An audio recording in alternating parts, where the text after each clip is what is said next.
करा देश में राष्ट्रपति हिंदू, मुख्य न्यायाधीश, सारी पुलिस, सारी मिलिट्री, सारे इंजीनियर, सारे डॉक्टर। योगी जी की सरकार, योगी जी की पुलिस की हिम्मत नहीं हुई कि वो हमारे लोगों का जानते हैं कि भारतीय जनता पार्टी की सरकार ये किसान। आप देख रहे हैं एशियन न्यूज़। आपको बता दें कि उत्तर प्रदेश में जिला पंचायत अध्यक्ष के जो चुनाव हुए हैं 75 सीटों पर, 75 जिलों में जो चुनाव हुए हैं, समाजवादी पार्टी, बीजेपी और आरएलडी, बसपा, बहुत सारी पार्टियों ने अपनी अपनी किस्मत आजमाई क्योंकि उन्हें चाहिए था हर जिले में अपना चेयरमैन उतारना। लेकिन जिसकी सत्ता उसकी सरकार, और बात करें जिसकी लाठी उसकी भैंस। ऐसा ही मामला देखने के लिए मिला है गाजियाबाद की सीट पर। और बात करें कड़ी मेहनत के साथ एक सीट आरएलडी ने भी हासिल की है क्योंकि उनके जो कैंडिडेट थे, उनके जो प्रस्ताव थे, वो बहुत ही मजबूत थे। इसी बात को लेकर के आज हमारे साथ एक ऐसी शख्सियत मौजूद हैं जिनके नाम बताने की कोई ज़रूरत नहीं है, लेकिन फिर भी हम आपको बता देते हैं, जो एक आरएलडी के एक बड़े नेता कहे जाते हैं, वरिष्ठ नेता कहे जाते हैं, कुंवर अयूब अली। वो हमारे साथ मौजूद हैं, उनसे मुलाकात करते हैं। आइए जानते हैं कैसा रहा इस बार का हमारा शो। आपसे जानना चाहते हैं कि 75 सीटों पर, 75 जिलों में जो ये जिला पंचायत अध्यक्ष का चुनाव हुआ है, और कहने के लिए कहें तो बात की जाए जिसकी लाठी उसकी भैंस। जिसे बात करें 2010 में बसपा की सरकार थी तो चेयरमैन बसपा के ज़्यादा बने, और 2016 में समाजवादी की सरकार थी तो समाजवादी के ज़्यादा बने, और आज बीजेपी की सरकार है और बीजेपी की सरकार में 75 सीटों में से, 75 पदों में से आज जो है 67 पद हासिल कर चुकी है। तो इस बारे में क्या कहना है आपका? और आपने कड़ी मेहनत के साथ बागपत की सीट हासिल की है, इस बारे में क्या राय है आपकी? और गाजियाबाद की सीट कैसे हाथों से निकली ये भी जानना होगा जी। देखिए, जहाँ तक सवाल जिला पंचायत के अध्यक्ष का है, ये चुनाव हमेशा सरकार समर्थित चुनाव रहता है। अखिलेश जी या मुलायम सिंह जी की सरकार थी, मायावती जी की सरकार थी, लेकिन जितना नंगा नाच योगी जी की सरकार में हुआ उसकी कहीं मिसाल नहीं है। ये चुनाव नहीं हुआ, ये डकैती पड़ी है, लूट हुई है। लेकिन मैं आपको एक बात दावे के साथ कह सकता हूँ कि जहाँ जहाँ हमारा लोकदल के उम्मीदवार थे, चाहे मथुरा हो, चाहे आगरा हो, चाहे अलीगढ़ हो, चाहे शामली हो, चाहे आपका बागपत हो, योगी जी की पुलिस की हिम्मत नहीं हुई कि वो हमारे लोगों का नॉमिनेशन रोक दे। हम लोगों ने, जिन लोगों ने आँख मूंद करके भारतीय जनता पार्टी को वोट दिया, उनको शर्म आनी चाहिए। आज अगर लूट हो रही है, आज सरसों का तेल 200 रुपये किलो बिक रहा है, आज पेट्रोल 100 रुपये से ऊपर चला गया, आज गैस 900-1000 रुपये का सिलेंडर हो गया, आज गरीब आदमी खाना खाने के लिए नहीं है, आमदनी ख़त्म हो गई है, आज लोग भुखमरी के कगार पे आ गए हैं। तो इसके लिए कौन जिम्मेवार है? इसके लिए वो लोग जिम्मेवार हैं जिन्होंने आँख मींच करके इस देश के लोगों में ऐसी सरकार बनाई जो व्यापारियों की सरकार थी। इससे ये बात साबित हुई है कि पश्चिमी उत्तर प्रदेश में अगर बीजेपी का कोई मुकाबला कर सकता है तो वो राष्ट्रीय लोकदल कर सकता है। और मैं दावे के साथ कह सकता हूँ कि अगर पश्चिमी उत्तर प्रदेश के वो लोग जो भारतीय जनता पार्टी की सरकार को हटाना चाहते हैं, उससे परेशान हैं, उसके कारनामों से परेशान हैं, तंग हैं, वो अगर हमारे साथ खड़े हो जाएं तो हम इस योगी को पश्चिमी उत्तर प्रदेश में घुसने नहीं देंगे।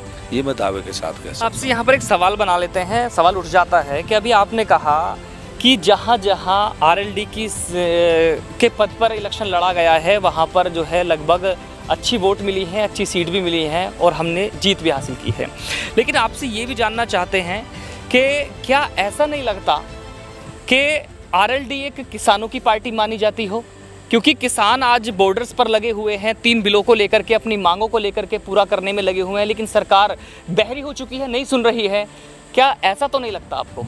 नहीं, देखिए, ये तो सब लोग जानते हैं कि भारतीय जनता पार्टी की सरकार ये किसान विरोधी सरकार है, और अब किसान भी समझ गया है कि कि एक ज़माना था जब मोदी जी आ रहे थे और मोदी जी ने नए नए उनको प्रलोभन दिए। लोगों को लगा कि कांग्रेस का 10 साल का शासन था, लोगों को लगा कि मोदी जी आएंगे तो कुछ नई चीज़ लाएंगे, और ख़ास तौर से हमारा नौजवान तबका, उसको लगा कि मोदी जी आए और पीछे पीछे अपॉइंटमेंट लेटर आ जाएगा। लेकिन आप ये देखिए कि मनमोहन सिंह जी के टाइम में जो स्टूडेंट्स इंजीनियरिंग कर रहे थे, MBA कर रहे थे, उनको प्लेसमेंट कॉलेज से, स्कूलों से हो रहे थे। किसी को 5 लाख का वो मिल गया, किसी को 20 लाख का मिल गया पैकेज, किसी को 50 का मिल गया, 1-1 करोड़ के पैकेज भी लड़कों को मिले। लेकिन अब क्या मिल रहा है? अब ये मिल रहा है कि किसी ने 5 साल नौकरी करी है तो वो अपने घर जा रहा है। ये डर लग रहा है कि पता नहीं कब लेटर आ जाए और कब तुम्हें घर जाना पड़े। तो इस तरह की स्थिति थी।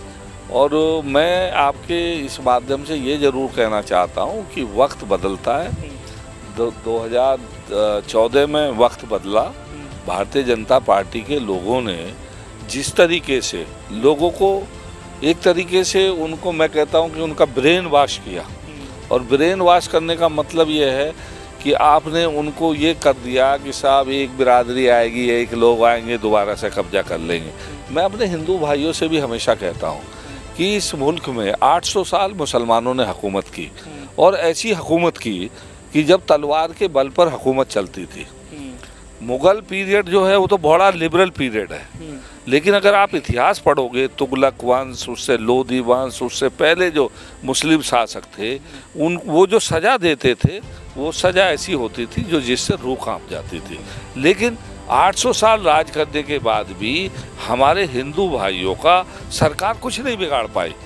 आज उत्तर प्रदेश में प्रधानमंत्री उन हिंदू, आज उत्तर प्रदेश में राष्ट्रपति, उत्तर प्रदेश में नहीं कह रहा, देश में राष्ट्रपति हिंदू, मुख्य न्यायाधीश, सारी पुलिस, सारी मिलिट्री, सारे इंजीनियर, सारे डॉक्टर, मेजॉरिटी हिंदू हैं। तो मैं तो उनसे कहना चाहता हूं कि आप लोग ये बीजेपी का जो दुष्प्रचार है, इसके खिलाफ डटकर खड़े होइए।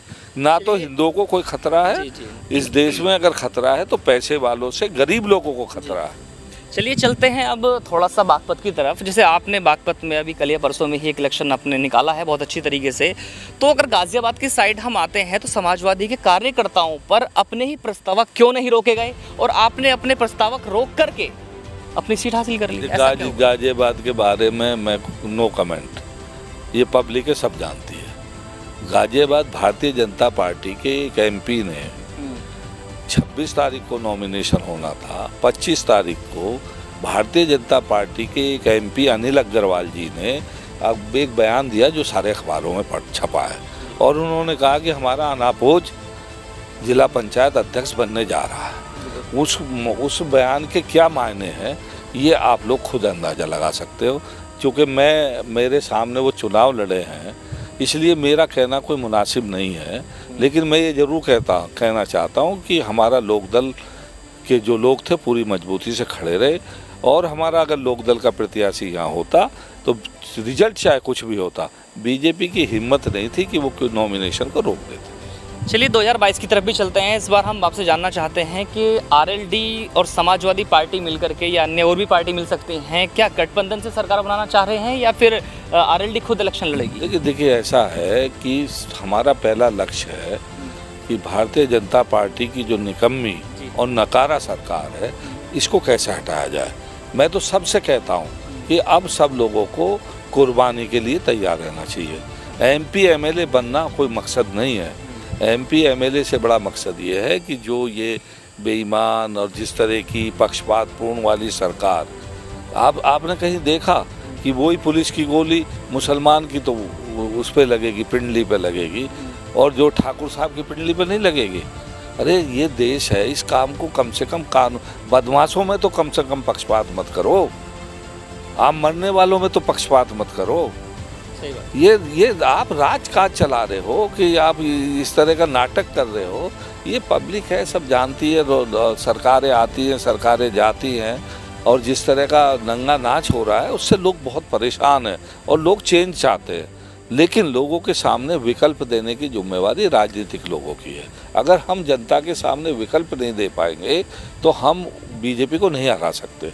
इसलिए हम लोगों ने ये तय किया, हमारे नेतृत्व ने ये तय किया, हमारे नेता आदरणीय जयंत चौधरी जो बिल्कुल यंग है, डायनेमिक है और बिल्कुल अमेरिका से पढ़ा लिखा नौजवान, साफ सुथरा, उसकी सोच सेकुलर जहन का आदमी, उसकी सोच है कि भाई ये सबसे पहले हम लोग बीजेपी को कैसे हटा सकते हैं और हम उसी लोग पर मंथन कर रहे हैं। और मुझे उम्मीद है कि जिस तरह का लोगों का रेस्पॉन्स है, पश्चिमी उत्तर प्रदेश की मैं बात कह सकता हूँ, बाकी जगह भी हम लोग बात कर रहे हैं, पश्चिमी उत्तर प्रदेश में हम लोग बीजेपी को चने चबाने का काम करेंगे। और मुझे उम्मीद है कि अगर हमें आप लोगों का सबका सहयोग मिलेगा, और जनता का सहयोग ही सबसे बड़ा सहयोग होता है, अगर जनता का सहयोग मिलेगा तो हम भारतीय जनता पार्टी के लोगों को यहाँ से भगाने का काम करेंगे। और जिस तरह से रेस्पॉन्स है जिला पंचायत में, चाहे देखिए अध्यक्ष में कुछ भी रहा हो, लेकिन जिला पंचायत के जो मेंबर बने हैं, जो पब्लिक ने खासतौर से रूरल एरिया के लोगों ने चुन करके जो भेजा है, वो एक वानगी है, वो टेस्ट है, वो वानगी इस तरह की है। ये तो देखिए लोगों ने पैसे से डरा करके, धमका करके, लालच दे करके जिस तरीके से ये चुनाव जीता, ये सबको मालूम है। लेकिन जिला पंचायत के जो मेंबर बन करके आए हैं, जिला पंचायत के मेंबरों में जनता ने ये साफ संदेश दे दिया है कि बीजेपी उनकी पसंद नहीं है और बीजेपी को वो हटाना चाहते हैं। और हम लोग सब ये अपील करेंगे सभी लोगों से कि एक बेहतर विकल्प दें। अच्छा, जैसे दिन पर दिन महंगाई बढ़ती जा रही है, पेट्रोल की बात करें, सरसों के तेल की बात करें, डोमेस्टिक की बात करें, इंटरनेट की बात करें, या कोई भी जो सर्वाइकल चीज़ें हैं जो अपनी निजी सेहत के लिए हो सकती हैं, किसी भी चीज़ के लिए हो सकती हैं, वो डोमेस्टिक चीज़ें इतनी महंगी होती जा रही हैं, इस पर जो है क्या आपकी राय है? देखिए मैं इसको गलत नहीं मानता। मैं इसलिए नहीं मानता कि मोदी जी ने कहा मैं व्यापारी हूँ, और व्यापारी अगर आप देश का प्रधानमंत्री बनाओगे, भारतीय जनता पार्टी व्यापारियों की पार्टी है। भारतीय जनता पार्टी अपने लोगों को फ़ायदा पहुंचाना चाहती है, इसमें कोई बुरा नहीं है। हम लोगों ने, जिन लोगों ने आँख मूंद करके भारतीय जनता पार्टी को वोट दिया, उनको शर्म आनी चाहिए। आज अगर लूट हो रही है, आज सरसों का तेल 200 रुपये किलो बिक रहा है, आज पेट्रोल 100 रुपये से ऊपर चला गया, आज गैस 900-1000 रुपये का सिलेंडर हो गया, आज गरीब आदमी खाना खाने के लिए नहीं है, आमदनी ख़त्म हो गई है, आज लोग भुखमरी के कगार पे आ गए हैं। तो इसके लिए कौन जिम्मेवार है? इसके लिए वो लोग जिम्मेवार हैं जिन्होंने आँख मींच करके इस देश के लोगों में ऐसी सरकार बनाई जो व्यापारियों की सरकार तो आपको थी। क्या लगता है कि इस बार जनता जो है वो तेल और गैस को कम कराने का काम करेगी? निश्चित तौर पर भाई, आप जाकर तो देखिए, बात तो करिए। एक अगर आप हिंदू मुसलमान के इशू को अलग रख दें तो बीजेपी के लोगों को लोग लाठी डंडों से पीटने का काम करेंगे। जब वो घिर जाते हैं चारों तरफ से, तब वो हिंदू मुसलमान को निकाल करके लाते हैं। आपसे ये भी जान लेते हैं, जब हिंदू मुस्लिम की आपने बात की है, पिछली बार इनके पास एक मुद्दा था मंदिर मस्जिद, तो इन्होंने जो वादा था वो पूरा कर दिया, सुप्रीम कोर्ट ने पूरा कर दिया, मानने वाली बात है। लेकिन अब इनके पास कोई मुद्दा नहीं है, तो ये क्या चाल चल सकते हैं? ये आपसे जान लेते हैं। देखिए मैं ये हिंदू मुसलमान कोई मुद्दा नहीं है इस देश में, नहीं है। इस देश में मुद्दा है गरीबी, इस देश में मुद्दा है अमीर और गरीब की खाई। और मैं हमेशा कहता हूँ कि ये आरएसएस हिंदूवादी संगठन नहीं है, ये मालदार हिंदुओं का संगठन है। गरीब हिंदुओं का शोषण करता है, मालदार लोगों को पैसा कमवाता है, ये आरएसएस उनका संगठन है।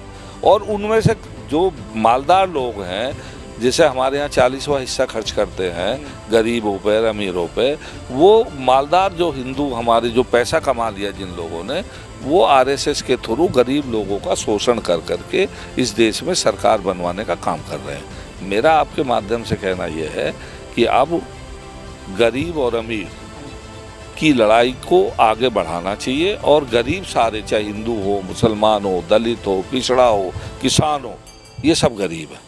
तो गरीबों को इकट्ठा होकर के अपने हकों की लड़ाई को लड़ना चाहिए। चलिए, आज हमारे साथ मौजूद थे कुंवर अयूब अली, जो एक शख्सियत है, एक पहचान है, और आरएलडी के एक बड़े वरिष्ठ नेता भी हैं, जिन्होंने अपनी बात रखते हुए कहा है कि सरकार को घुटनों पर आना ही होगा, क्योंकि महंगाई इतनी ज़्यादा हो चुकी है, और इस बार जनता वोट दाम को कम कराने के लिए देगी। देखते रहिए हमारे साथ, ऐसी खबरें, ऐसी ही अपडेट दिखाते रहेंगे, राजनीति की ऐसी खबरें। मैं अफसर एशियन न्यूज़ के साथ। अपने क्षेत्र की पल पल की खबर पाने के लिए एशियन न्यूज़ चैनल को लाइक करें, कमेंट करें, शेयर करें और सब्सक्राइब करना ना भूलें।